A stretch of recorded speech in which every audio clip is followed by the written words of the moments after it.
Друзья, перед просмотром видео поддержите лайком и подпиской на канал. Когда я делал предложение своей супруге, она ответила мне с единственной оговоркой: распишемся тихо, никаких гостей и свадьбы. На тот момент я не понимал ее желания. Брак и у нее, и у меня первый. Финансы позволяли организовать пусть не самое масштабное мероприятие, но собрать гостей мы точно могли себе позволить.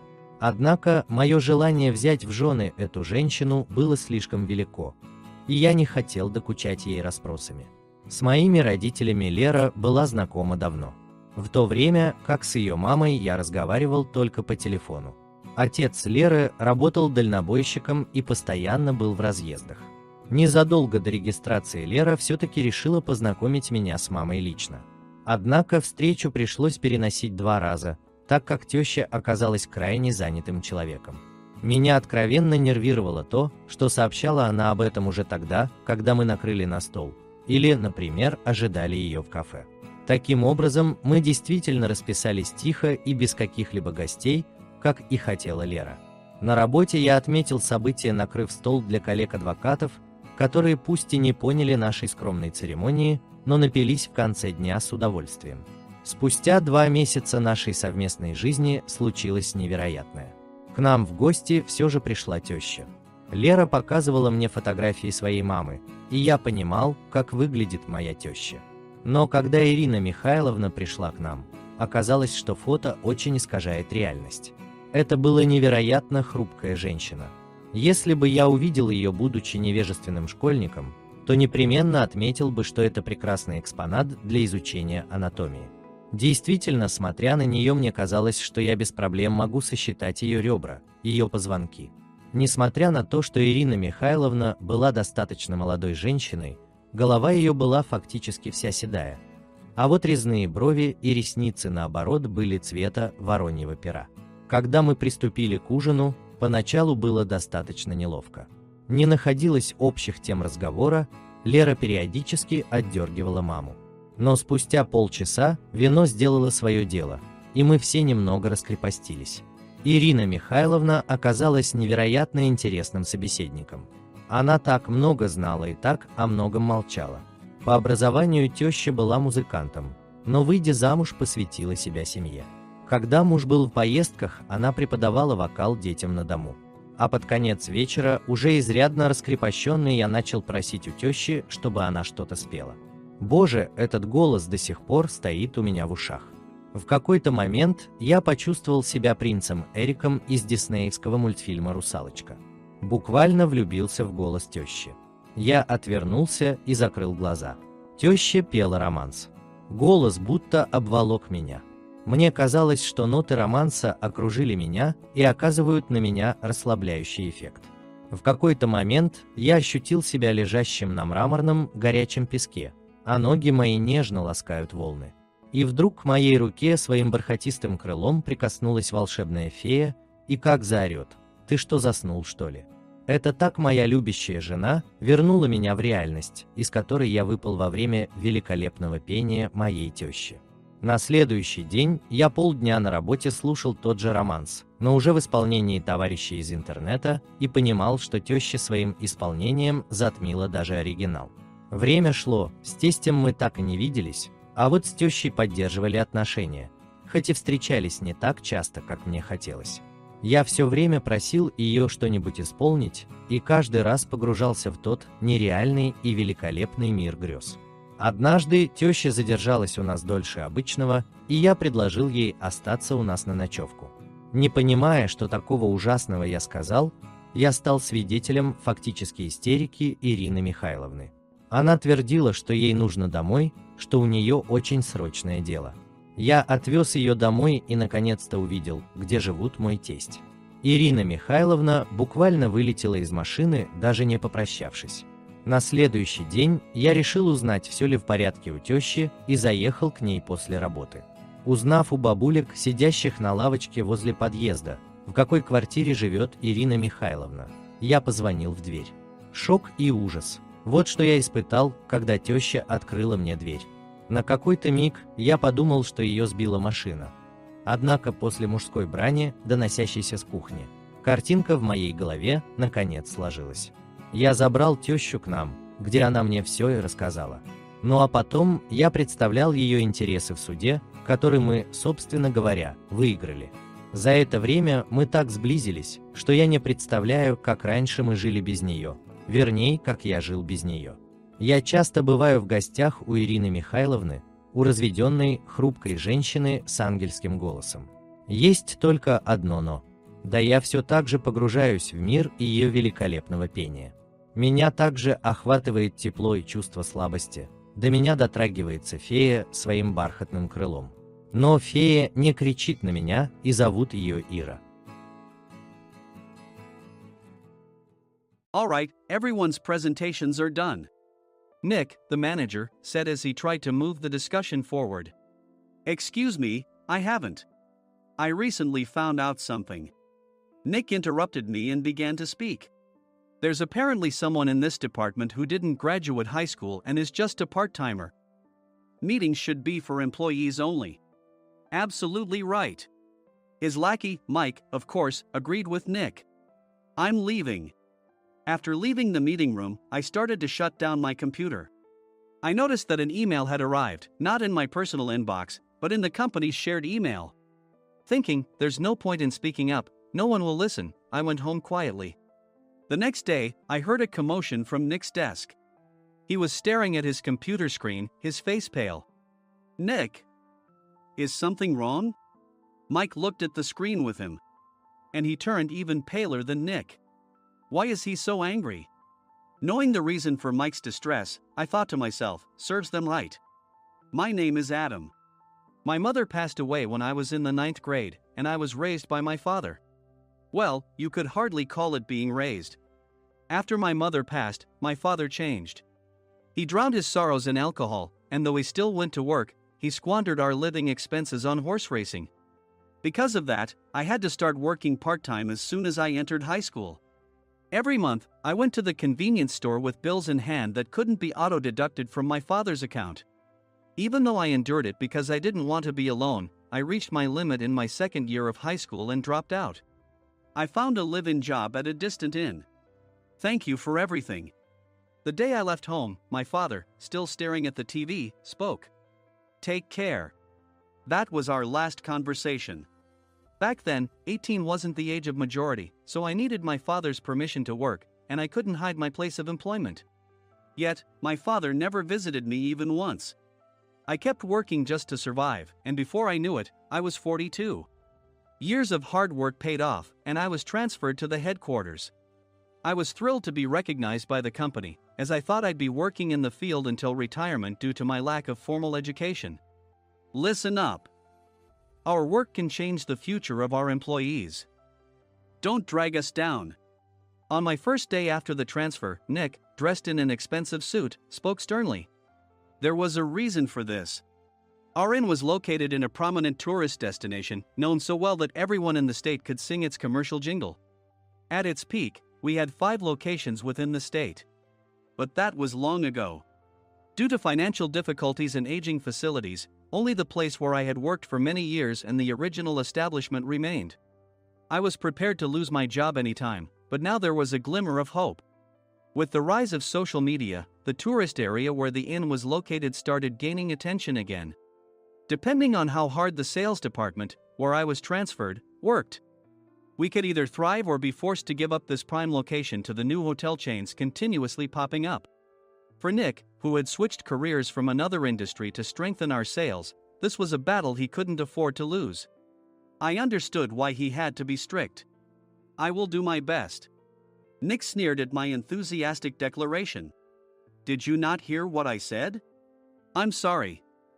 I thought I was listening carefully. Out of habit from years of customer service, I apologized reflexively, though I had no idea what had offended him. Someone was watching me with a smirk. In this department, there are those who are expected to excel and those who have been shoved here because they have nowhere else to go. You are the latter. It was Mike, the section chief. He's 7 years younger, at 35. But he was called to headquarters much earlier than I was and had been moving around within the headquarters ever since. I'm not jealous, but I can't accept that he's my boss. Graduating from a prestigious university, he has an unusually high pride and caused many problems as a newbie, making things very difficult for me when I was the front desk leader. When I found out Mike was transferred to the sales department a month before me, I was disheartened. Mike is right. With just a middle school diploma, there's not much you can do.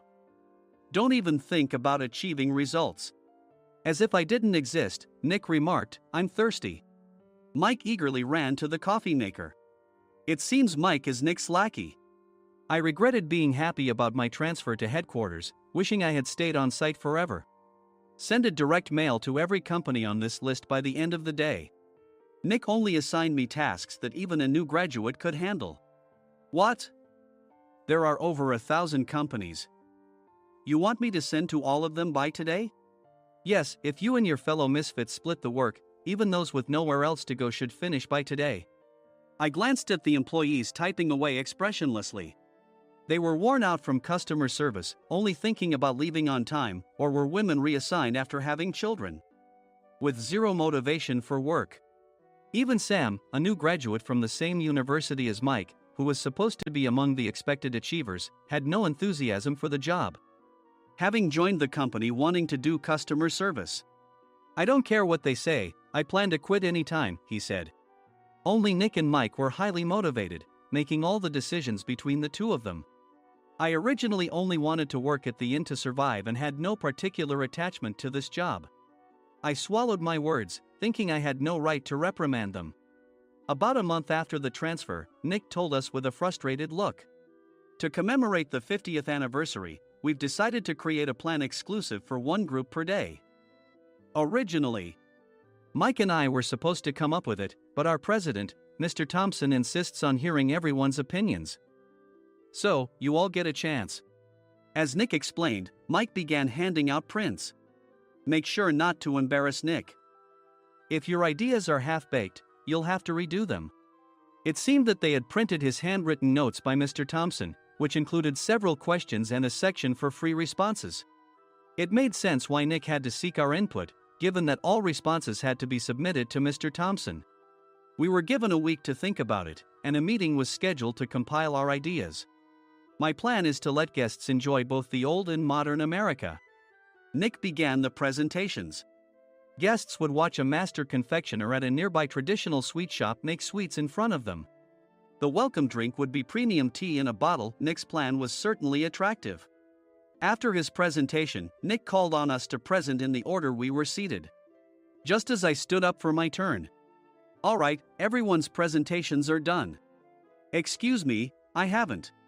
I recently found out something." Nick interrupted me.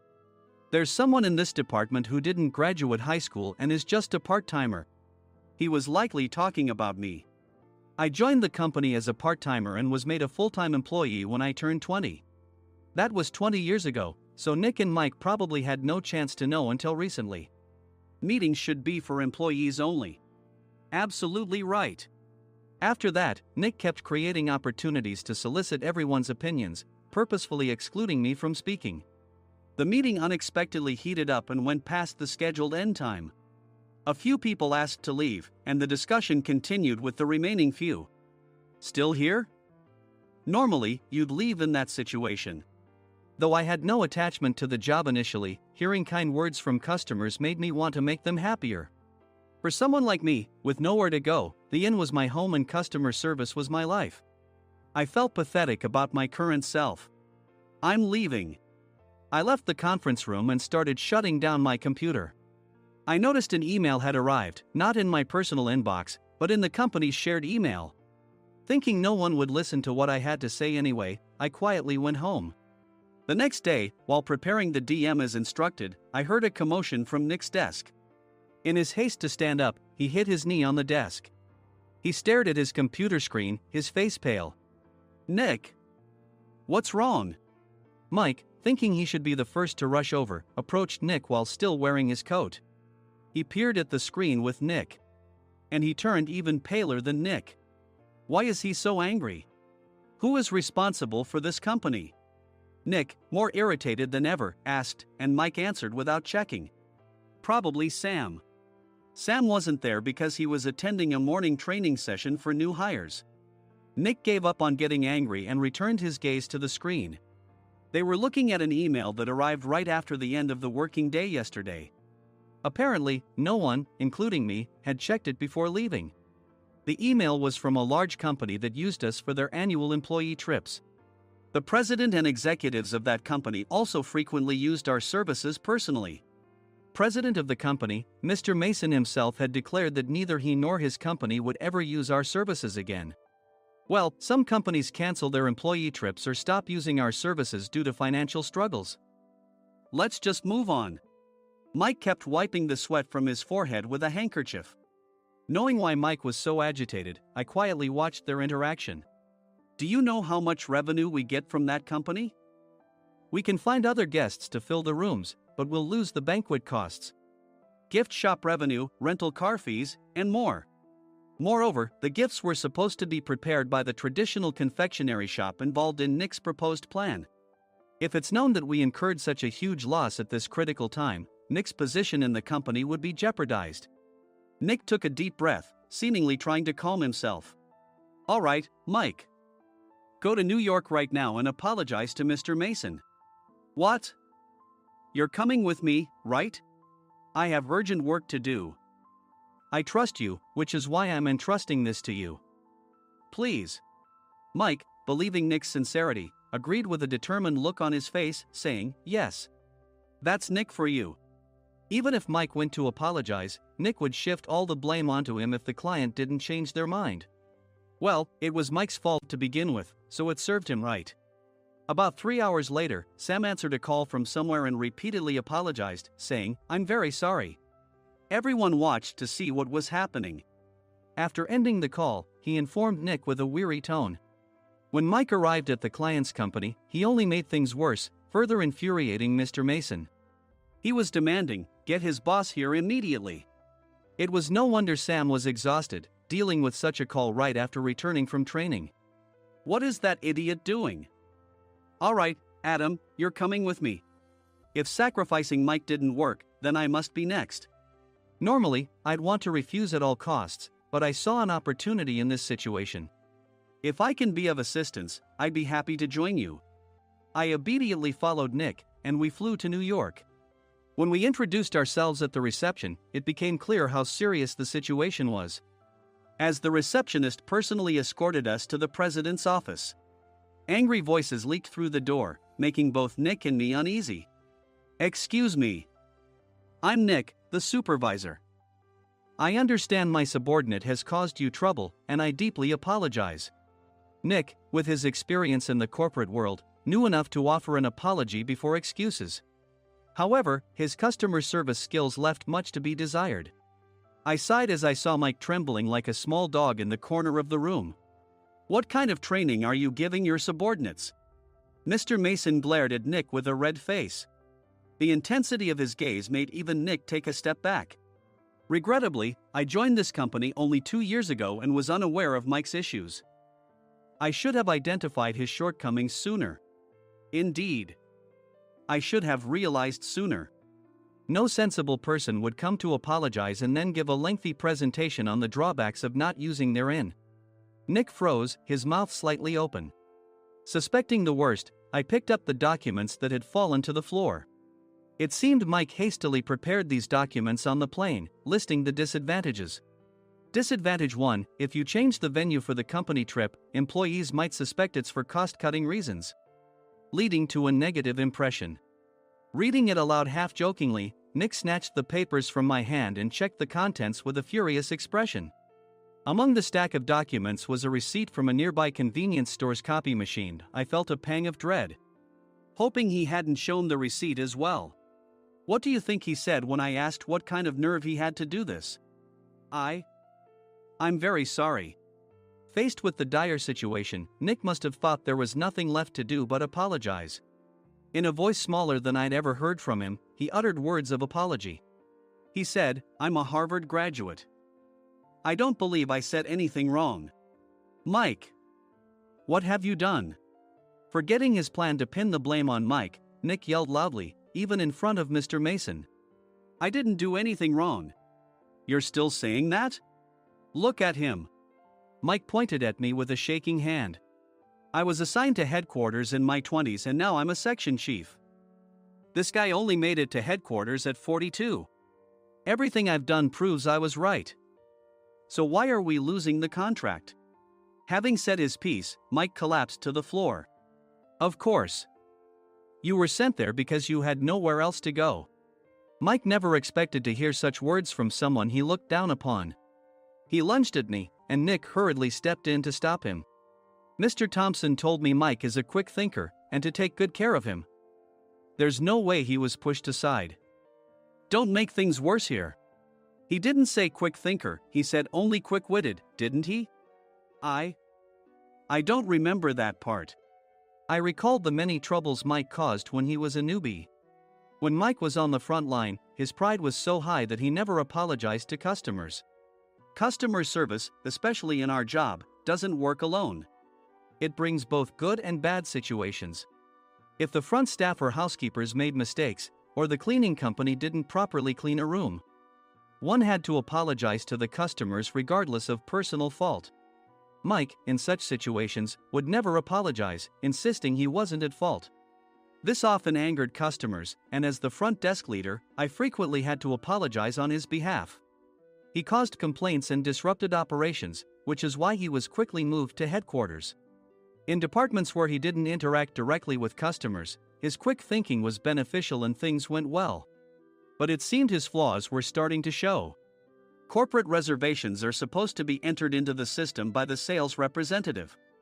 But a quick check yesterday revealed that more than 10 items were missing from the client's reservation. The handover document clearly stated what needed to be prepared. Why didn't you enter it into the system? Why do we have to give them special treatment? Filling rooms near the banquet hall, setting up all the food in advance. Specifying the brand of wine, they're too demanding. No wonder he always angered customers, I thought, feeling a headache coming on. Grouping them in rooms near the banquet hall is for our benefit too. It makes it easier for the staff to set up beds and serve breakfast since everyone's schedule is synchronized. As for the other requests, Mr. Mason suggested them to lighten our load. I didn't know that. Nick finally seemed to realize that Mike was the one who had angered the client. What did you say to them? I just told them we wouldn't give them special treatment anymore. We shouldn't waste effort on things that don't bring in money. I was utterly exasperated at his lack of understanding of customer service. Of course, we shouldn't comply with unreasonable demands. But carrying over successful practices from past stays makes customers feel remembered and enhances their experience. Good memories encourage repeat visits. That's part of our job. I looked down at Mike, who was sitting on the floor. In our job, nothing is a waste. Mr. Thompson likely moved you to the sales department, hoping you'd finally understand this. How do you think he feels now that you've failed to meet his expectations? Mike, tears in his eyes, fled the president's office. I was amazed he still hadn't apologized. You have it tough, Adam. It's okay, we're all employees of the same company. I deeply apologize for this disrespectful incident. Especially after all the care you've shown us. If it weren't for you, Adam, I really would have stopped staying here. When I heard you were moving to the sales department, I was willing to reconsider if you handled it. Seeing us talk so amicably, Nick's face contorted. Do you two know each other? Adam's service is excellent. I always requested him specifically. Normally, we don't accept specific staff requests, but we made an exception for Mr. Mason, adjusting my shifts accordingly. He had personally stayed at our hotel just before my transfer, and during casual conversation, I mentioned, I'm moving to the sales department soon. If I hadn't told him then, things could have been much worse. Please continue to take care of us. I look forward to it. On the return flight, Nick awkwardly offered me a can of beer. It's still working hours. Of course, I had no intention of forgiving him for a single beer. Nick might try to pin everything on Mike and avoid any consequences. While pondering this, a startling fact came to light. Nick, the tea bottles for the plan have arrived. I handed Nick a bottle labeled with our inn's name. They look good. What are you talking about? These are plastic bottles.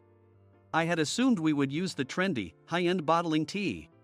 But what arrived were ordinary plastic bottles of tea with customized labels. The only unique aspect was the label, which had the inn's name, making it look customized. Upon further investigation, I discovered that a substantial amount of money was set to be paid to the tea company.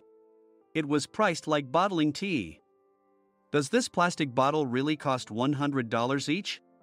The tea inside is specially blended for us. The extra cost is for that. Wouldn't it be better to use another tea company? Or is there a specific reason we must use this one? As Nick continued to make excuses, I showed him a printed email. I informed the tea company's president, Mr. Mitchell, that we discovered irregular payments and he confessed. He said you two were high school classmates and planned to split the extra money. That idiot. Why did he confess? That's not important. You should worry about yourself, this could turn into a police matter. Opening the bottle cap, I suggested. How about calming down with this tea? It supposedly has a relaxing effect. Nick drank the tea frantically. In the following days, decisions were made about their fates. Mike was reassigned to the General Affairs Department, with no chance of transfer or promotion, as per Mr. Thompson's orders. As for Nick, since the payment to the tea company hadn't yet been made, he narrowly avoided legal trouble. Instead, he was encouraged to leave the company, and to avoid further complications, Nick submitted his resignation. Rumor has it that connections between HR departments have made it difficult for him to find new employment. Even though it was good to have those two gone, something unexpected happened in the sales department. Everyone became motivated and united in refining the 50th anniversary plan. In the end, my plan was adopted. We collaborated with the Tourist Information Center to provide personalized guides. The plan, tailored to the number of guests, was truly special for the 50th anniversary. Hey, is Adam's family coming to stay? I immediately booked that special plan for my family. Sam noticed it on the reservation list and quickly picked up on it. Yes, I'm inviting my father. That's great. I might invite my parents too. I lacked the courage to face my father just as Adam. But here, with the confidence Mr. Mason praised, I felt ready. The 50th anniversary plan was a perfect opportunity to reconnect with my father. I hoped to bring back the days when we could laugh together as we once did.